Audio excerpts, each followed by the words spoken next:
Ladies and gentlemen, welcome into the podcast tonight. I'm your host, Morgan, and we have a great action-packed podcast for you. We're going to dive in The Rock's return to the WWE, Jade Cargill's potential status for the same promotion, and then our thoughts on a few of the wrestlers in the PWI Top 500 list. But before we get into it, let's ring the bell. Welcome to the And Still a Wrestling Podcast, your weekly podcast covering the latest in the world of professional wrestling.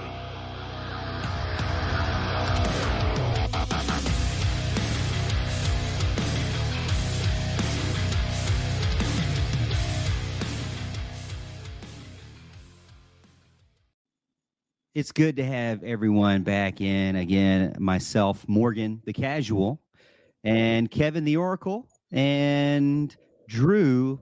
I'll go with Drew, the authority. Okay. Give him a little WWE. Well, I that's like that. better than WWE Simp I got last week. Just like Vince McMahon, I can make a change at any moment and just going to roll with it. And that's what we're going to do. So we're going to change it up right before the show. At the very beginning, the script is thrown out, and you are now the WWE authority here. Oh yeah, because we got WWE news this week, and I guess I'm that guy. Yeah, you are that guy, and I should be very excited about this. First of all, with my sports fan knowledge, Pat McAfee was in the ring this past Friday on SmackDown, and he introduced none other than the return of Dwayne "The Rock" Johnson to WWE at a massive pop to the fans, which, by the way, are you even surprised that the fans are just popping for The Rock?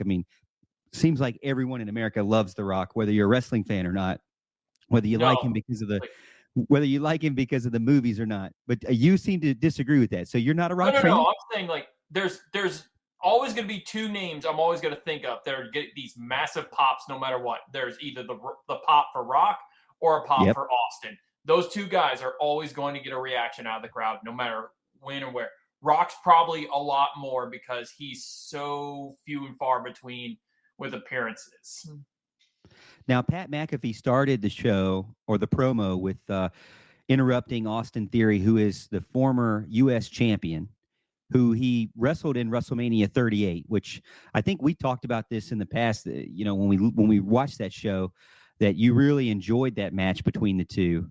Pat McAfee being a guy who's not, your traditional wrestler. He's a guy that was a punter in the NFL and is obviously a wrestling fan like we are, but then worked his way on stage, not only to do the announcing, but also to become a wrestler. And he put a lot of work into it and has been one of the, I think, more of the successful celebrity wrestlers. But he also, again, introduced and brought in the people's champ, The Rock, to the ring, now leading to a lot of speculation on what's going to happen next. A lot of interest in this. Big time money comes with The Rock. They have broken a ton of social media records just in the past few days since his announcement of returning. So what do you see in the potential of this? I see money bags for sure. Oh, I see money bags for sure, but it's messed up. It's like a year ago, I would have been incredibly up and on for this Rock versus Reigns feud, but I gotta admit to you, man, I don't know if I want this for WrestleMania right now. Kevin? So kudos for WWE for keeping it under wraps. Now, I've been traveling, so I haven't been listening to or seeing as much as I normally do. But to the best of my knowledge, this was not leaked before it happened, correct? It was more or less not. There was definitely the day of it, hearing hey, I think The Rock's in Denver. But we didn't know. All right. And can I say that I think in our second episode, I said it's likely we're going to see The Rock come back because with the writer's strike and the actor's strike, he's got nothing better to do. Here we are into our seventh episode. What just happened, guys? The Rock came back, right? Yep. So the question is, we call you the Oracle. So the question is, should we feel special that he came back because he's got nothing else to do? Was this any type of plan? Is this happening earlier? And I know we're going to not talk the whole show about this, but let me just plant this seed. What if he doesn't put over Roman Reigns? What if he actually goes over Roman Reigns and that tips the scale of this whole bloodline for the downturn? Are you speechless? Yeah, I mean, I've heard that thought process, float Where'd you hear it? around. Where'd you hear it? Um, we've been talking about the potential of a Rock versus Roman Reigns match for well over a year and a half now. And I mean, did you ever hear the conspiracy theory about that? From the young, or as it's called, it's a conspiracy theory around that TV show he had, Young Rock, where it's supposed to take place in the future. And if you looked on his mantle, he has like all the titles he's won, but the Blue Universal Championship was on that mantle as well. That shit got canceled. Is that why he came back? Yeah, well, and it's like I said, they're not working right now. Which reminds me, if you want me to add another tidbit to the thing, it's already coming out now that they're talking about, well, hey, is Dave Bautista interested in coming back? And he's expressed some interest, although he says, I have absolutely no interest whatsoever in showing up to wrestle. I just want to come back, say hi, and do some stuff. Am I incorrect in the fact that he's starring in the Mortal Kombat series? God, I don't know. He was in the commercial, but it's like I'm not 100% on that. Yeah, so I can see that tie-in as additional revenue, but I am not surprised that The Rock is back. And do I really care to see it?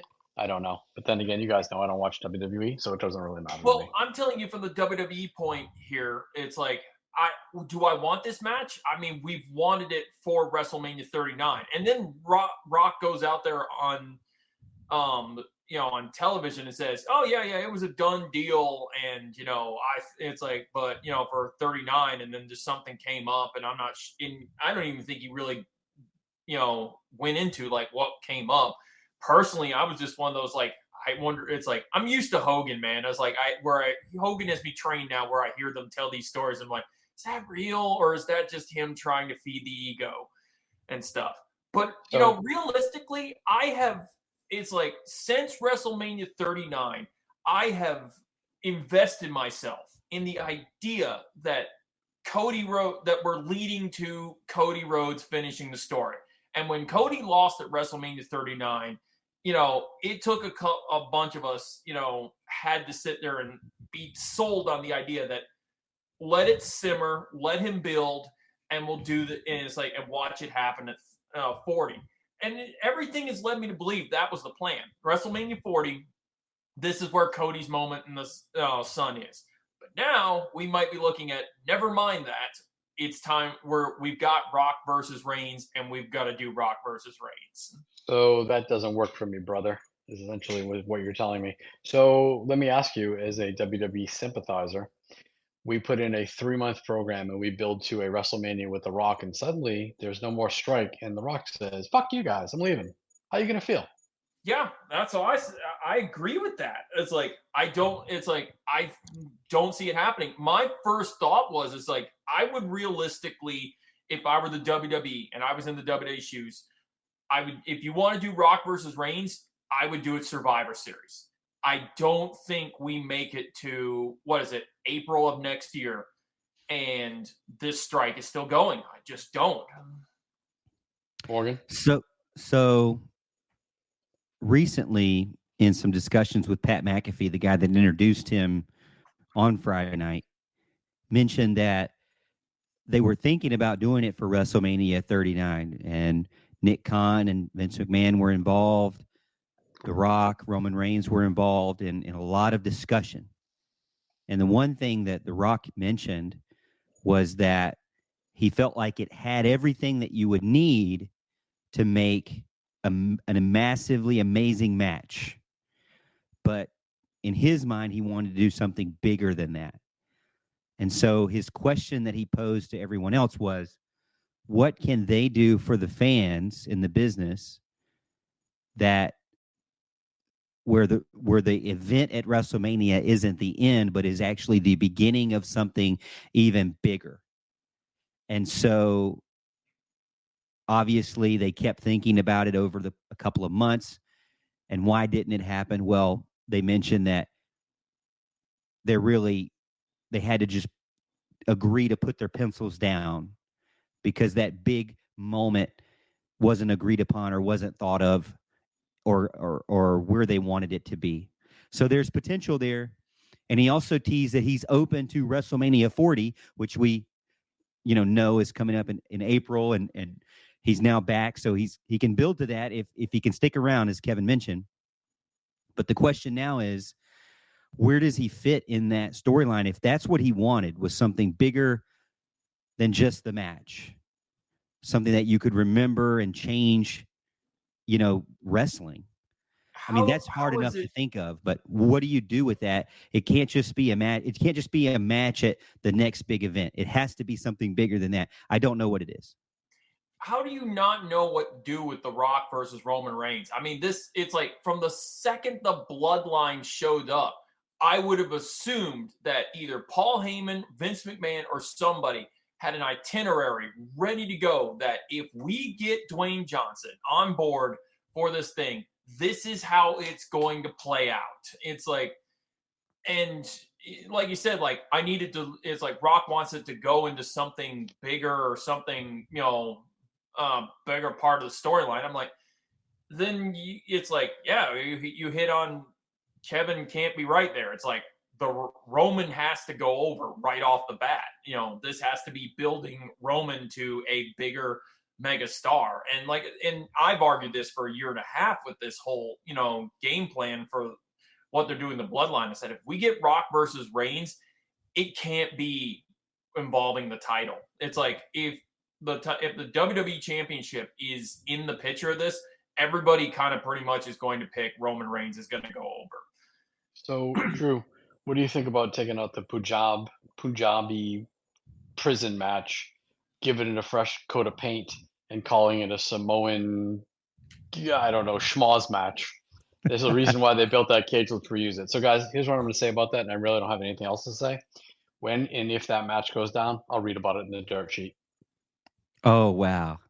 I will watch it, but I'm kind of on board right now where it's like, as the wrestling fan who likes WWE, I genuinely think I'd rather see Cody get his moment than watch the dream match of Reigns versus The Rock. Simple. Well, I think it's great discussion. Obviously, a lot of excitement around The Rock and what could happen next. He's going to be a guy who's front and center for WWE, hopefully for the rest of the year and maybe even into WrestleMania. We will see. Guy we didn't really get time to mention too, John Cena is also back. So it's kind of interesting to have these guys back. As Kevin mentioned, the writers' strike is pulling these guys back in. Morgan, you know what's not back? John Cena's hairline. Well, it happens to the best of us. Why you got to hit that man like that? It happens to the best of us. Bald John Cena could turn heel, but good hairline John Cena would never turn heel. As long as he changed the moves, what is the 5 moves of doom? If he make him up with 5 new moves of doom, I may actually watch a match. Well, there's someone that you've been very adamant about needs more moves, really needs more practice. And that's someone who maybe he's not the best in the in-ring ability, but great in front of a camera. Someone you like to look at, and pretty good on the microphone as well, I would admit. Physical specimen, the Storm of the AEW world, the Marvel Avenger, if you will, Jade Cargill. Although she just abruptly left AEW after losing her belt to Chris Statlander, which we all were very shocked by. And we thought that it was because of, her doing something with her life, her family, whatever. Could have been. Then all of a sudden she comes back and wrestles Chris Statlander, has a very short-lived promo and loses again. But then after the television cameras were off, we saw video released on social media of her giving a very heartfelt hug and seemingly goodbye to the fans and hug to Chris Statlander. And then we heard more rumors about how she went to the backstage and started to give farewell hugs to everyone. And as the days went on, we found out that from PW Insider that Jade Cargill, after that show, was seen in Orlando, Florida, with a lot of speculation from Fightful Select that she was now offered a massive contract, not as massive as Charlotte or Becky Lynch, but a very, very big contract for someone who's just starting out. And so Jade Cargill is making the fast track over to WWE. Honestly, I don't blame WWE based on, the type of wrestler and type of person she is. I think she is definitely a marketable face for the business. Now, will she be able to do it in a PG world? We'll see. Because, she was a little bit more edgy in AEW, and a lot of the wrestlers are when they come over to AEW. But this will be another wrestler, I believe the second one with Cody Rhodes now, to go over to the WWE. And with Cody's success, I'm assuming that Jade is going to be looking for similar success, but in the women's realm of things. The big debate now is how big was that contract, which I don't know if we'll ever really know, but where will she go from here? Because she was in Orlando. So the question is, do you give someone who's obviously had some experience in wrestling at a, second tier program in AEW? Do you give her? She got the Goldberg treatment in AEW. Do you give her a big, massive push on the main show, or do you send her to NXT? So, two things. First of all, she lives in Vero Beach, which is about 2 hours from Orlando. Maybe she was visiting Disney World, where today they had to shut it down because there was a bear escape inside the park. So maybe she was there for that. But I will tell you right now, if you are easily offended, now is the time to turn this freaking show off. In the car industry, you typically buy used cars at an auction. When you go to the auction, you are allowed to start the car, but you are not allowed to drive that car. When that car comes across the line, you bid on that car. And when you bid on that car, if you have the highest bid, you win. When you win that bid, you take it back to your lot, to your shop, or wherever you're going to take it, and you start to go through that car and you realize this car is completely useless to me. It's either mechanically totaled or physically totaled. And what you do is you bring it back to the auction and resell it. And that is called passing the turd. And that's exactly what AEW did with Jade Cargill. They passed that turd to the WWE because they spent 3 years building her, and she is as green now as the first match she ever had. Oof. Am I It's like, wrong? no, but it's like there Looks real good. Looks real good. Nice and shiny. Totaled. But to their defense, that is what the WWE does better than AEW is take something that, when you have somebody who's not really all that good in the ring, they know how to manage it and make that person look like $1 million. That's really what they do the best. It's like who does the WWE have on the main roster that is as bad as her? Have we ever seen her have even an acceptable match? Yeah. It's like, can you count them on more than one hand in 3 years? No. Okay, that's my point. That's a valid point. It's like, but it's like in the WWE, you don't need to have an acceptable match. We can get you over regardless of that. We also know that her goal is to become some new Marvel superhero. And if that's what she wants, then stop dipping your toe in professional wrestling and just go to the acting world. And I don't think she can make it in the acting world. She's got the look, but doesn't seem like she's got much of anything else. So, I mean, just offhand, her with Becky Lynch, would that be a good match or not? Will it be a good feud? I mean, it'll make good for television? I think it'll make, interesting watching them two verbally go back and forth. Match? It'll be mid. Really will. Can she go on a mic with any of the top girls like Becky, Trish, Charlotte, the top ones right now? Oh, well, I mean, she Bianca. can go with any of them on the mic. Absolutely. Kevin's going to hate every fucking second of it. And I totally disagree. She's a mush mouth. It's like, oh man, Kevin, I bet you can't wait to hear her verbally spar with Charlotte Flair.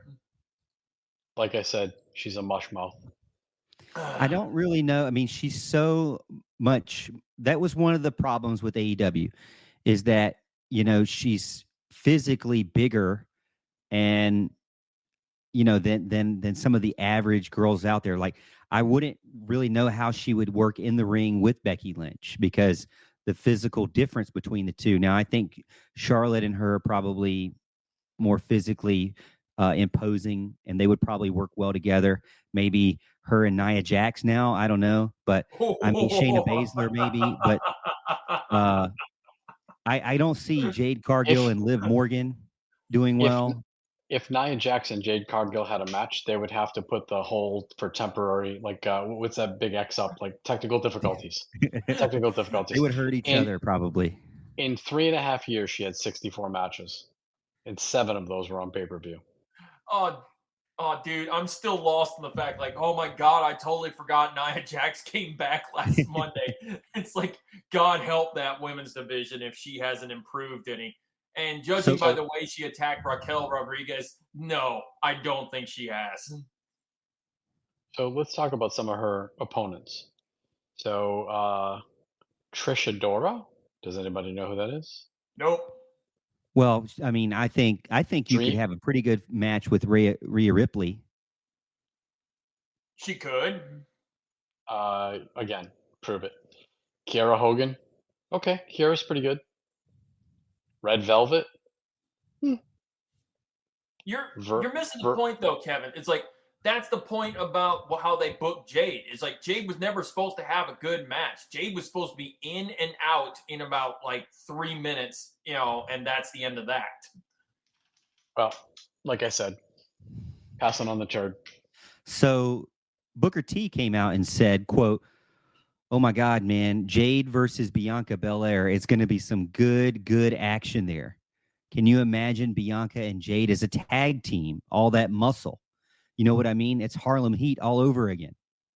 So he kind of sees his group being reincarnated on the women's division with Jade and Bianca.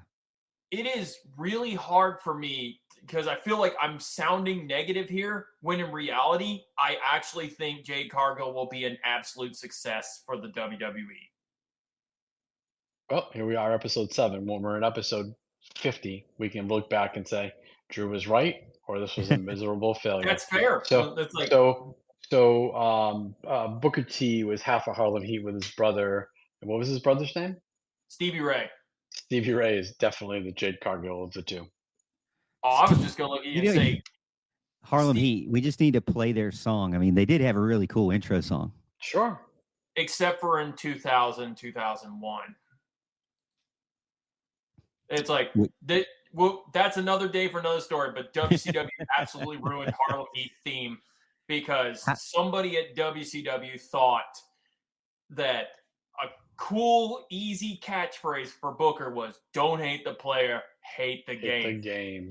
And guess what? It didn't get over. And then he went to WWE, where it became, "Can you dig it, sucker?" And it's been fine ever since. I got one thing to say to that. Shucky ducky, quack quack. Yeah, it's funny Kevin because I'd be interested to know what Kevin enjoys. I mean, most of the stuff, it's like, whatever. I'm not watching that. I enjoy a match or a performer that doesn't insult my intelligence. Give me a Kazuchika Okada. Give me a Kenny Omega. Give me El Hijo del Vikingo, although that is stretching it. And I know that he is going to be in some of the top 10 that we talk about. So with that said, did you guys want to jump over to the PWI list? Okay. Yeah, so we're about halfway through the show tonight, and we'll get into that. It's like I said, it's the PWI 500 ranking, which, of course, we're not going to go through all 500. I think that would be pretty bad podcasting. But we'll get through a few and take a look at each of the top. We'll start with the top 10. If we have any time, we might throw in some more, maybe any ones that were talked about on social media. But we want to get into the actual criteria first, because a lot of the wrestling world, especially me being the casual, don't really understand what the criteria is. So, fellas, I'm going to start with the criteria. You tell me kind of your thoughts on it. Is it good criteria or not? And then we'll just kind of go down the list of first the criteria, then of the actual wrestlers. That sound good? Sure. All right. So, again, excuse me. Pro Wrestling Illustrated's ranking of the top 500 wrestlers in the world based on these things: win-loss record, which doesn't What are your matter thoughts on according to WWE. But it's tangible data. It is. It's more realistic to sports, to a real sporting event at that point. But we've already debated over that, whether or not it's even worth it. AEW started announcing it, which I actually liked, and then they got rid of it. But it's a hard number to do a ranking. So Yeah. the only problem with that is if Drew is a MJF and he only has 10 matches a year, and you have Tommy Dreamer who has 12 matches on one weekend and doesn't lose a single one of them, how does that figure?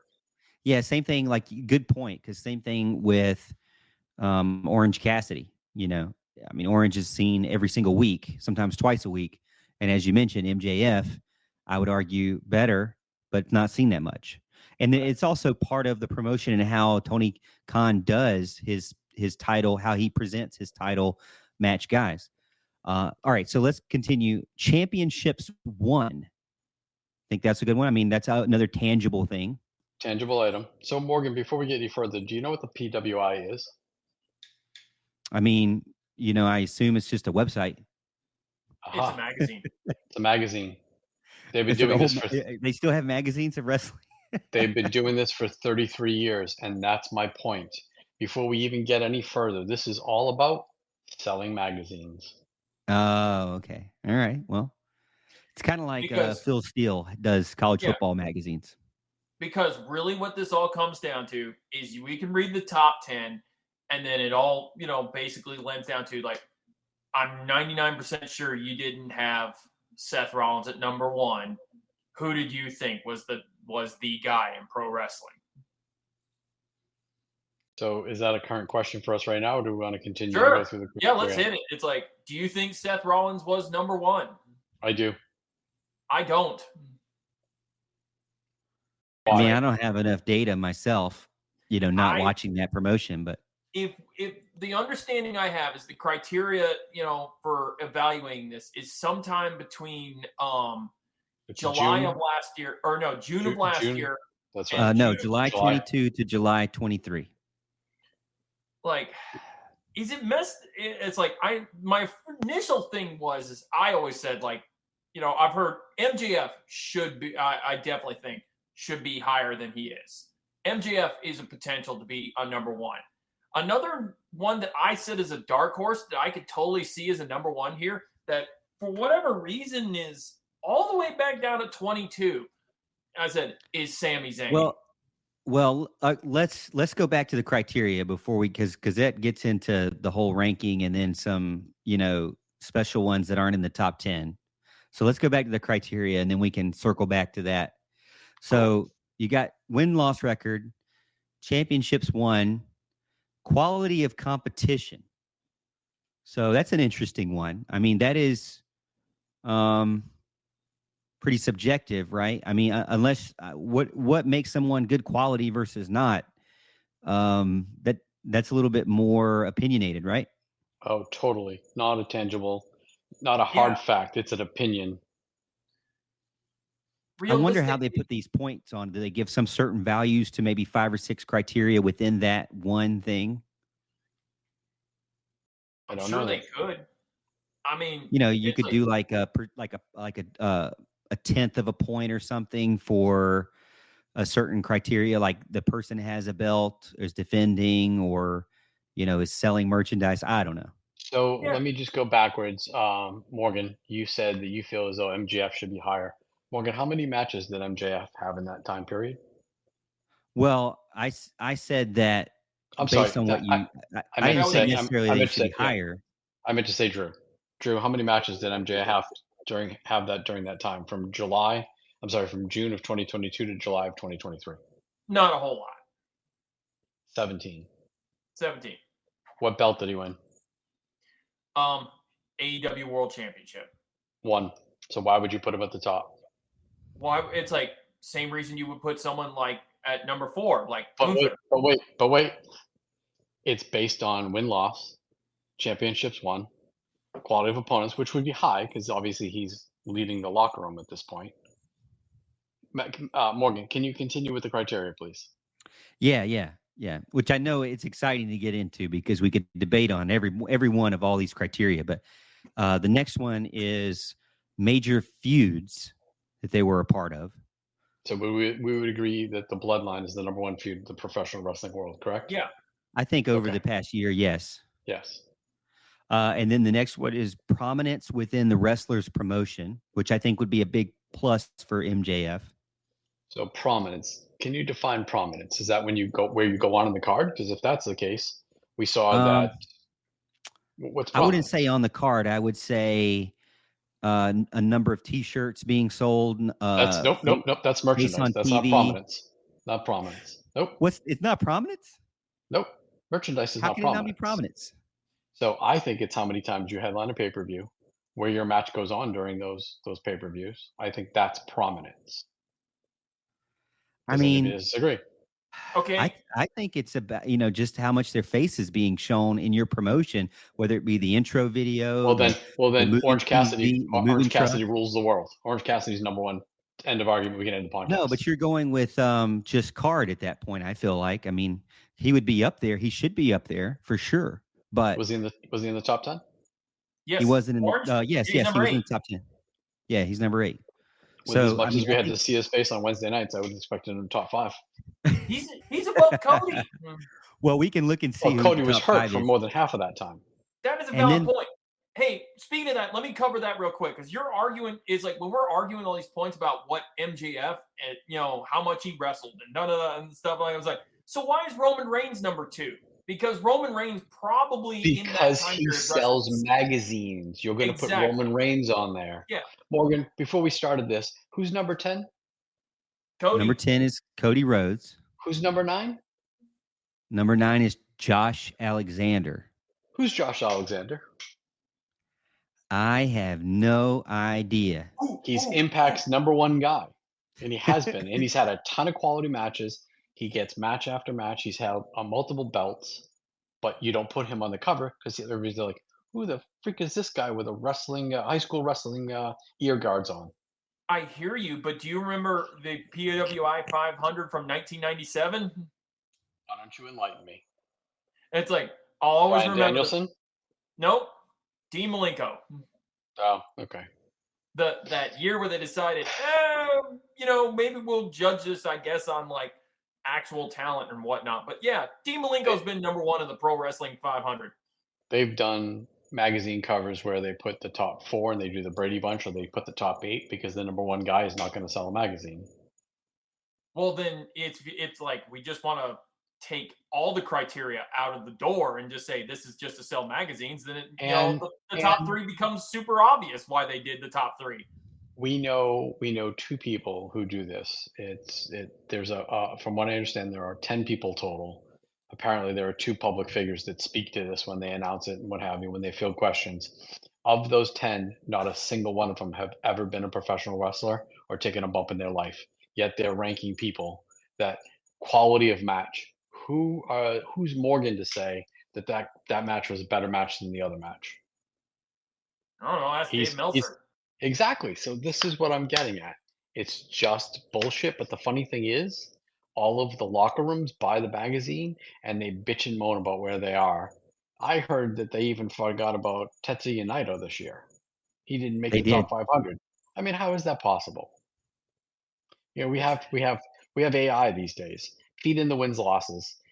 Pick your best cover photo and print it. It's all bullshit. By the way, where did Tommy Dreamer? Where did Tommy Dreamer stack up this year?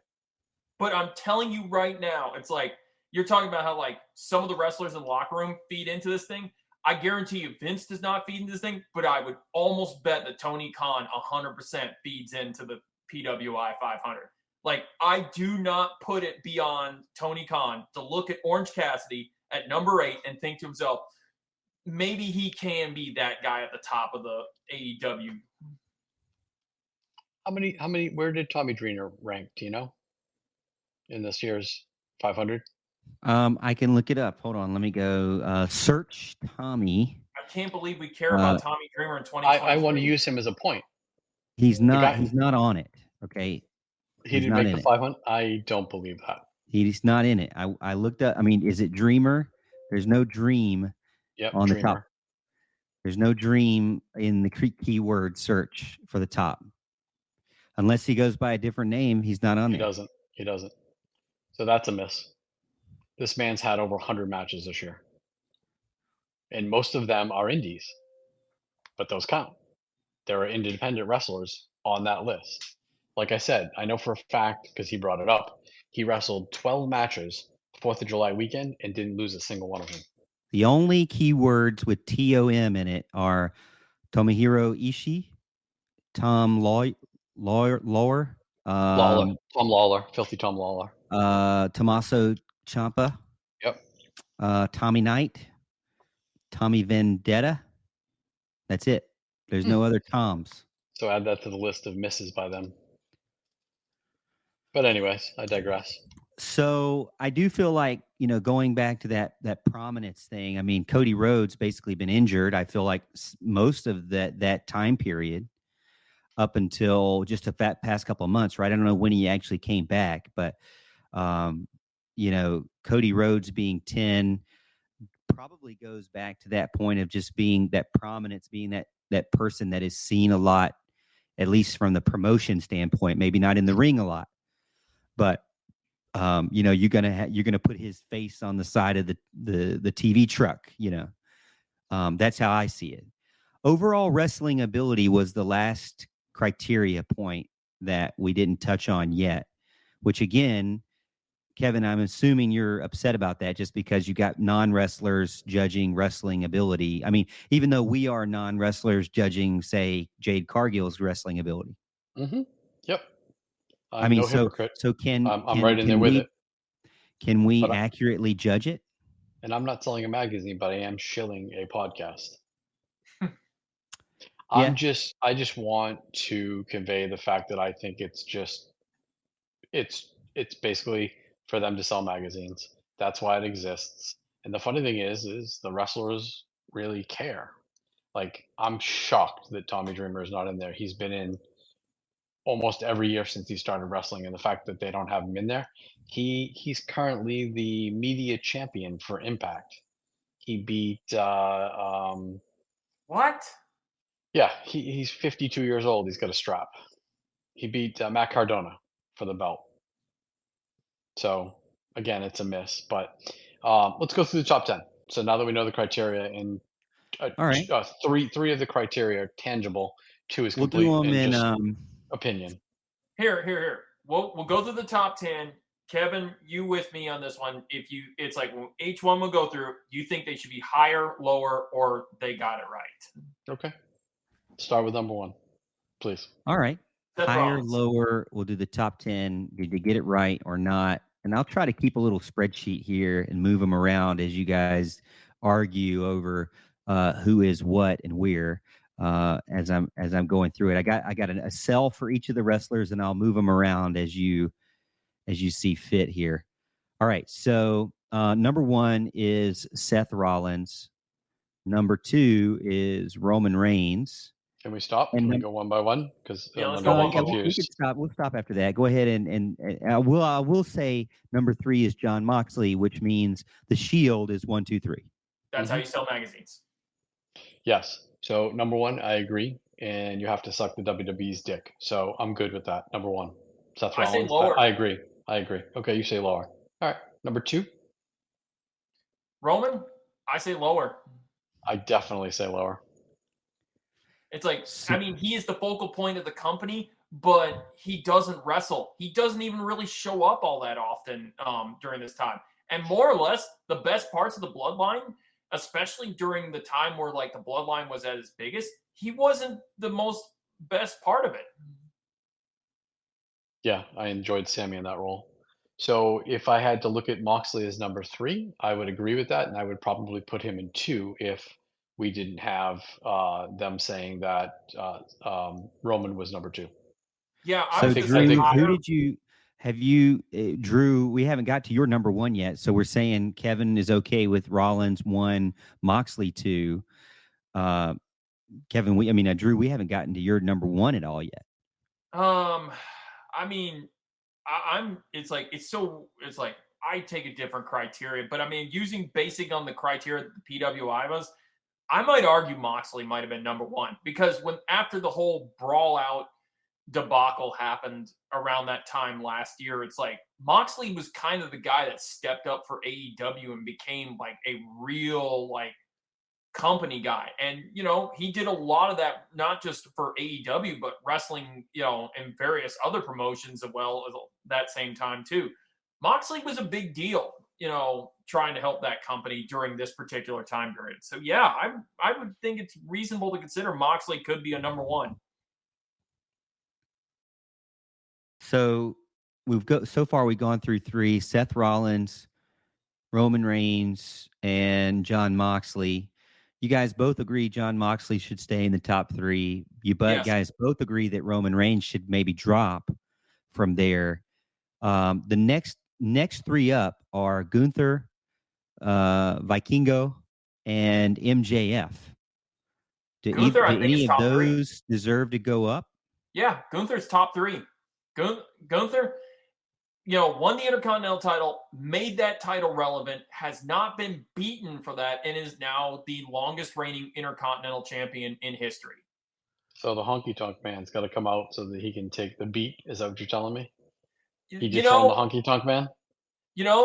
they talked about it, but also nobody wants to deal with the honky tonk man. They're better just shattering his record and saying that's that. I'm gonna take your word for Gunther. The matches I have seen, I've enjoyed. He's stiff as fuck and he beats the living crap out of whoever he's in there with. But I am not familiar with the whole WWE scene, so I will agree with you there. Yeah, especially when they put him up against fellow Europeans. Like you put him up there against McIntyre or Sheamus and stuff like that. He gets really good matches out of people. He is absolutely, in my opinion, a top 3, if not number 2. And kudos to him for that huge weight loss. Yeah, he's in the best shape of his life. Imperium looks great out there on, they're definitely one of the best parts of the main roster right now. Yeah, Gunther's doing great things and should be a top 3. Okay. What about Vikingo?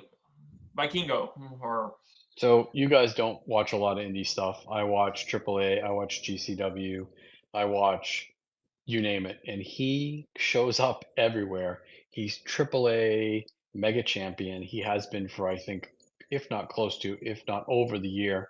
He is a tiny dude who holds himself very well. I think he represents them well. I think he's top.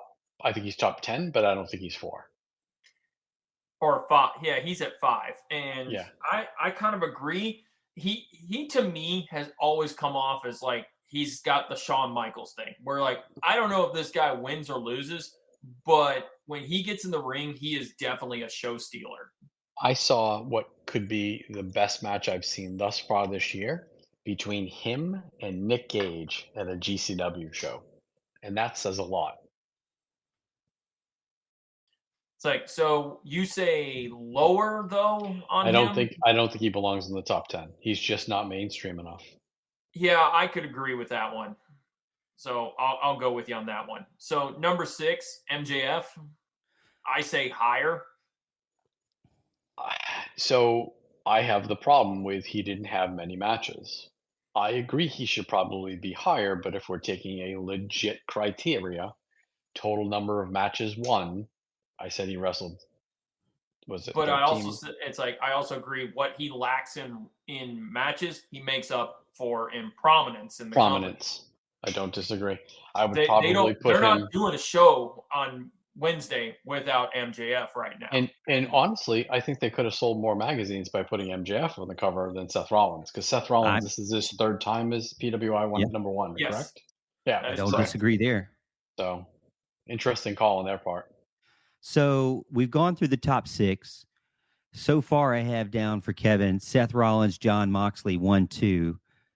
Do you want to put MJF as 3, or are you still Yeah, up for debate for your I'm 3? okay. I'm okay with MJF being 3. All right. So Drew, I have you with John Moxley 1. I have a blank for number 2 and a Gunther for number 3. Do you feel like? I mean, you seem pretty high on MJF as well. Do you Yeah, want to put him as number 2? I would take MJF at number. No, you know what? I'll put MJF at number 4. I'm Okay. gonna. It's like You're still holding on number 2. yeah. Hold off on number 2. Okay. Keep teasing us. Keep teasing us here. All right. So we've gone through the first 6. Still on the board though is Roman Reigns, and for Kevin, Gunther, Vikingo still on the board for both of you guys. So the next 3 are Okada, Orange Cassidy, and Josh Alexander, the guy that I don't know. Okada. So I think he's fine right where he's at. I think some of the bloom is off the rose with Kuzichka. This was kind of like a coast year from him. We didn't hear a lot about him. I think he had a total of 2, maybe 3 matches for AEW during that time. Um, I know he's part of the tag triple something tag team in New Japan. I just didn't see enough of him this year to think he's still top 10. Oh, so you don't even have him in the top 10. Wow. No. Wow. I'm Okay. gonna I'm keep going to him move at him off 7. the board then for you. Okay. I say Okada's still Okada, so I'll keep him at. You know what? Bump him down to 8. Okay. I'll move him down to 8 for you. So we got a little bit of a gap there, but we'll make it up. Orange Cassidy was next on that list. Like I say, Kevin's currently blank for number 4, Drew's blank for number 2, and then beyond that 5, 6, 7. So Orange Cassidy deserved to be up there. Higher. Orange is number 4 for me. Yeah, Orange I number would. 4. It's like I know this might take you some shuffling around, but dude, it's like I would say Orange Cassidy's a 4 or 5 on the list. It's like he was so relevant and so important to AEW. And realistically, as much as Mox is like was during this time period the face of the company, like Orange Cassidy is their most over face they have right now, and was during that time right there. I know you got. It's like I know Kevin. You're like, oh, I'm. It's like if I don't have to see him every Wednesday, it's like, but that dude got a pop every time he opened up the show. Yeah, I won't argue with that. It was just a little overexposed, but then it gets him into Yeah. this list. So we're looking at Rollins, Moxley, MJF, Cassidy up for Kevin. Kevin heavy on the AEW guys. I'm loving that. And then Drew, Moxley, TBD, Gunther, MJF, Orange Cassidy, and 2 blanks, and then Okada at 8. So got a couple of gaps to fill in here. And Josh Alexander, this is the Impact guy Kevin was telling me about. I know nothing about him. I'm looking at a picture of him, and he definitely looks like a high school wrestler with his gear. I get that's his deal. His tattoos look pretty bad. But I really don't know anything about him to even give him that. Bad or badass on the tattoos? Bad is in good. Yeah, bad is in good. So here's where my lack of watching Impact, I to the point, I know who he is, but I don't watch the product, so I don't know how he would rank. However, if they're putting him in the top 10, it's going to be based on at least 3 of those viable criteria. I would leave him in the top 10 for that reason. I say lower. I'm going to put him at 10. How many matches have you seen with him, Drew? Not a lot, but it's like I've seen highlights. He's good. He's definitely one of the better guys that is working in Impact. I mean, he's believable as a good guy. Okay. I know he had a match with his son involved, as far as like the family got involved, the kid cried, yada yada. Oh yeah, I saw that whole thing where he had to relinquish the title, and the kid made it just that much sweeter. Right. That's about all I know, and I don't even know if that happened in the time window. It was probably about a year ago. So I'm okay with leaving him in the top 10. Where he is in the top 10, it really doesn't matter to me. If they put him at 10, then he stays at 10 for me. Who are the other 2? The last one is Cody. Yeah, I will Cody say this. last one is Cody, but I just looked. I don't have you down for Seth Rollins anywhere. Are you saying that this is to Drew? Are you saying you're not on the Seth Rollins train in the top 10? Okay, what are my open spots? So you got 2, 6, 7, 9, and 2, 6, 7, 9. So Moxley's 1 for you, Gunther 3, MJF 4, Cassidy 5, Okada 8, Alexander 10. Put Okada a little bit lower, and it's like, because I'm thinking it's like, dude, Seth is still like 5 or 6, I think. So Okay. move some of them down for that one, because like, I mean, Right. I don't have Seth as number 1, but Seth is one of the best. Is like Seth is still like a highlight. And as far as number 10 goes with Cody Rhodes, it's like, believe it or Where do you not, put Cody? I'm going to say Cody is not top 10 just in the criteria of the time period. Like, if we're basing it on like where we are right now, like doing the 2023 year, Cody's going to be, I think, with the next PWI for next year, I can easily see Cody being top 3, if not number 1, where we're going with him right now. So I agree he should not be top 10. I think he should be top 20, but I would put Sami Zayn between 5 and 10 for me. Yeah, and that's where I was going to get to was I have number 2 blank, and it's like my number 2, I was going to say, is all the way down at number 22, and I say it's Sami Zayn. Sami Zayn was he still won titles during this time, but I mean, he's winning in this time period more than he's really won in his entire WWE career. He during this time period is the most over guy on the roster. He did his best work between June of last year and now. When we got to February, that pay-per-view where he's facing Roman Reigns in the main event for the titles and stuff like that, he was over. It wasn't going to matter if they were in Canada or not. He was super over. He was the best part of the Bloodline storyline for the most part.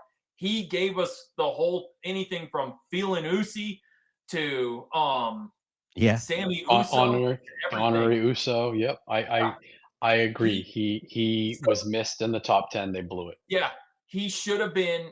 I wouldn't even say top 10. Yeah, top 5. He is one of the he was the highlight with Cody out of the picture for the majority of last year.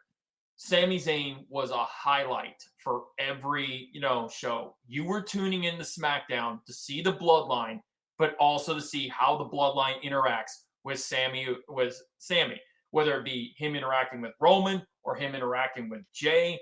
Sammy was a highlight and should have been a top 5.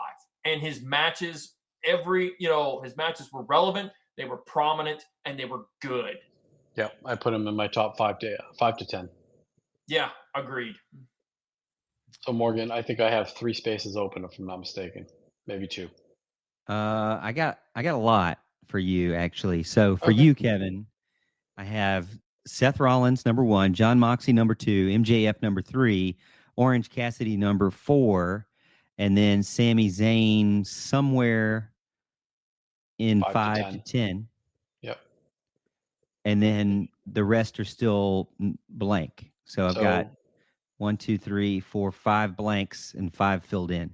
Okay. So I think I had said El Hijo del Vikingo should be top 10, but he shouldn't be. I think he was 7th or 8th in their list. He was 5th on their list. Okay. I put him at 10 on my list. Okay, gotcha. I put Chris Jericho between 6 and 9 on my list. All right, gotcha. He's 24th. Quick question. What spots do I have open? You have 7 and 8 left. Okay, because I'll say right now for 7, it's I don't understand how they had Will Ospreay at 17. Will Ospreay is doing, but just in this year alone, in the from January to now in that criteria, Will Ospreay is probably putting on some of the best matches. It's wait, wasn't last year also did he get in that match last year with Kenny Omega in New Japan? Don't know. It's it's like he's the best wrestler out there, and he's not top 10. I do not understand that. So Morgan, I've got two more, Jimmy and Jay, and I don't care what position you put them in. Jimmy and Jay Uso. Mm-hmm. Yeah, I'll take no. Yeah, I need to find where they're at on the list. Yeah, my last spot in there should be Jey Uso. I agree. Jey Uso's been a highlight, and his matches have all been highly relevant. I'm sorry, they don't have either one of those guys. No, that's not right. No, there's no way. There's no way they don't have Jimmy and Jey Uso in the PWI 500. I mean, I'm doing a search. Search is broken. No, I mean, there's no way they could have screwed that up that bad. I'm telling you, unless I spelled it wrong. No, Jey, right? And USO. There's no Uso. It's Jeyuso. There's no. Okay, Solo's at 38. And that has to be in front of the two of those. Of him, the two of them have to be. There's no Uso in the top 38. So Sikoa I hate to say this, but he might be right. Like I'm down. I mean, the computer has to be right. I'm doing a search. It has to be right. I'm doing a search. You think they're above Sikoa, but they're not. They're not on there at all. Well, then again, this just shows you how broke this is. Oh God, this is not. How is that possible? Right. How is that even possible? But anyways, I put them in my two spots. I mean, so we're gonna say. I mean, you're still missing one though. So I'm gonna reveal my one when you guys continue to talk. So let me tell you where we're at, sir.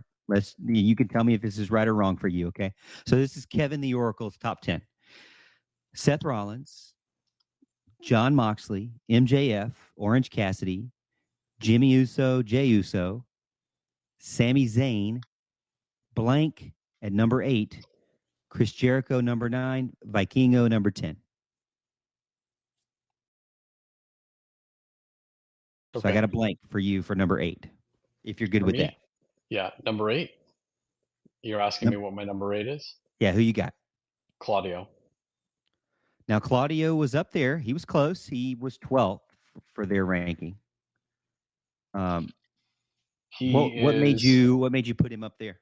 Well, he's held that belt now for quite some time under Ring of Honor, and he makes quite a few appearances. And whatever he does, he is the Swiss Superman. He shows out like he's the Swiss Superman. The guy never seems to misstep. He never has a bad match. Can anybody think of a bad Claudio match? Nope. Yeah, I mean, think he's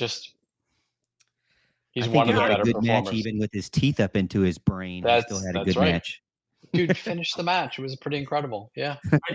I didn't put him in my top 10, but dude, I will not argue. It's like I'm not going to argue that he's great. It's like he puts on constant good matches. He's been the Ring of Honor champion.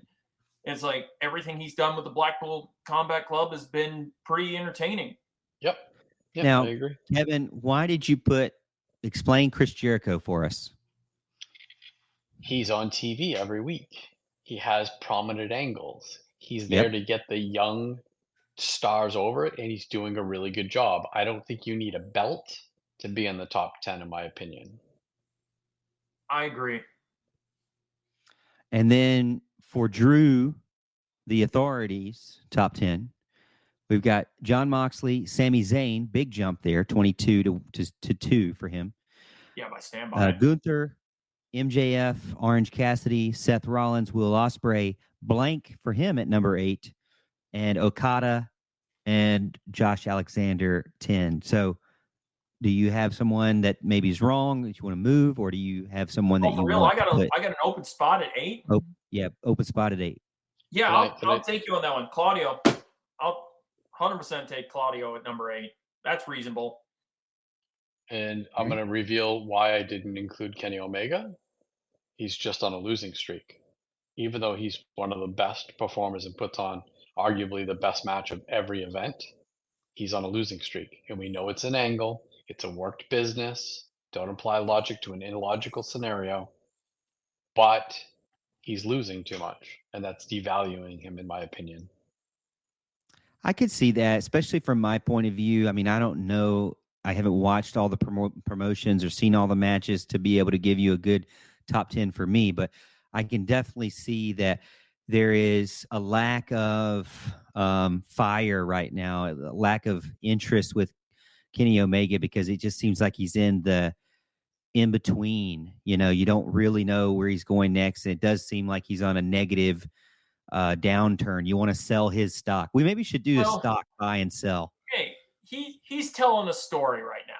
Yes. That story though has him taking a lot of L's, but I definitely think he's doing what he's doing. He's telling the story he's supposed to be telling, but it also keeps him out of the big picture as far as AEW goes.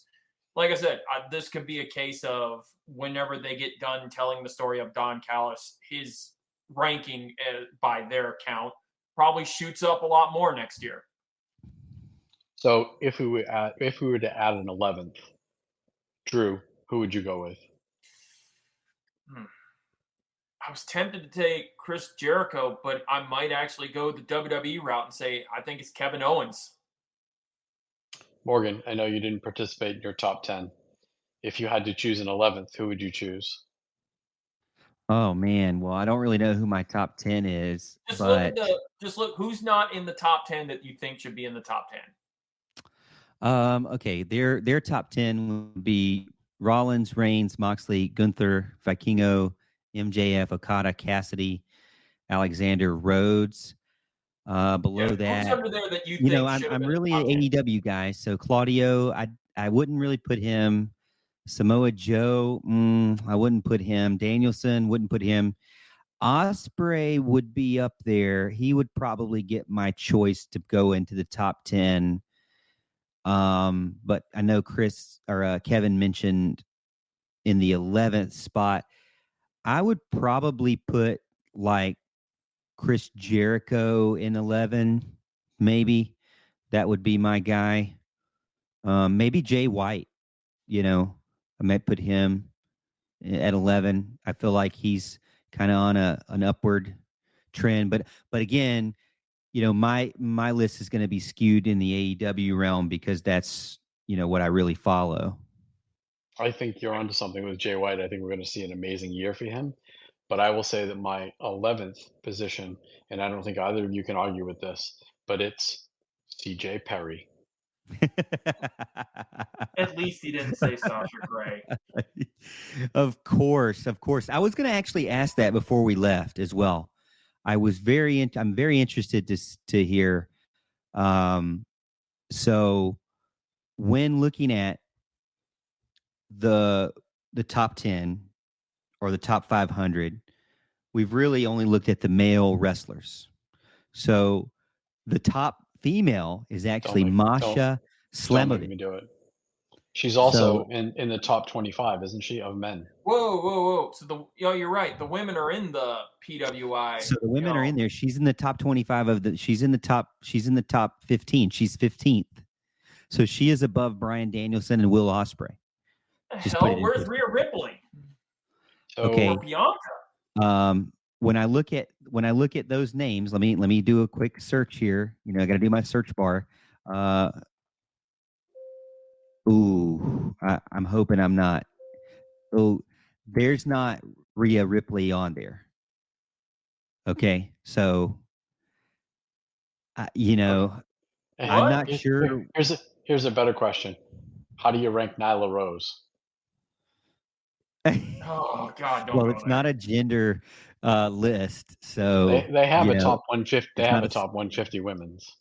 To the defense, though, it's like how much they do. They do have a top 150 women's. Yep, they sure do. Is it out? It's off cycle from the top 500 men. Okay, cool. Because I was sitting there like, why the hell is Rhea Ripley not? It's like, because I mean, if you did one based on just the women, I said from this time period, it's like it's Rhea Ripley or Bianca Belair. So last year it was the top 5 for the women were Sayuri, yeah. Bianca Belair. Stardom. Sayuri is in Stardom, and I don't think any of us watch Stardom. Bianca Belair, Thunder Rosa, Becky Lynch, and Jade Cargill. their top 5.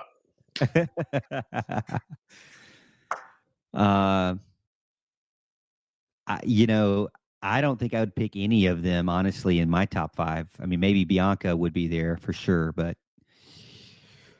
I can't it'd wait be till hard to say. I hope to God they release the 150 so I can have something for It Kevin is. to be mad about. It's going to be closer towards they do it off cycle, so I think it's November, December that they do it, if I'm not Yeah, mistaken. so this one says the evaluation period from last year was October to September.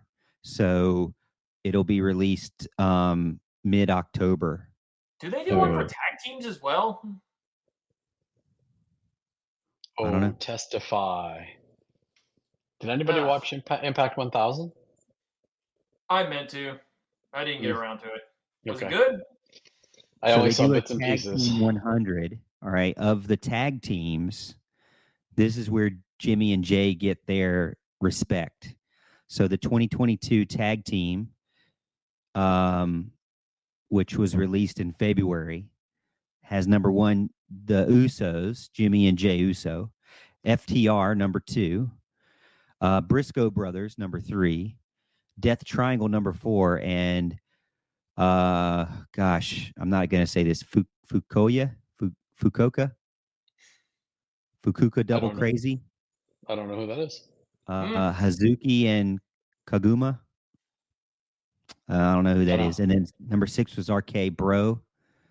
Honestly, the top 4 make a lot of sense to me. Usos, FTR, Briscoe Brothers, and Death Triangle, even though that's really In a totally useless note, I will say that for the first time I've ever seen the word Kinshasa outside of wrestling was at Busch Gardens earlier today. Neat. Yeah. I knew how to pronounce it. Yeah, well, at least somebody did. All right. Well, hey, that was the show for today. I hope you enjoyed it. Those of you out there that are listening and supporting the podcast, keep doing that. Keep tuning in every week. We will release more of our show from the previous thoughts on the previous week. Today we went through Jade Cargill news, The Rock news, and obviously the Pro Wrestling Insider top. We gave our top 10, but we didn't look through the whole 500. But go check that out online. Check out the whole 500 and see what you think as well. On behalf of myself, Morgan the Casual, and Kevin the Oracle, and Drew the Authority, that's it for And Still, a wrestling podcast. Peace out. DJ Perry, send nudes. Oh.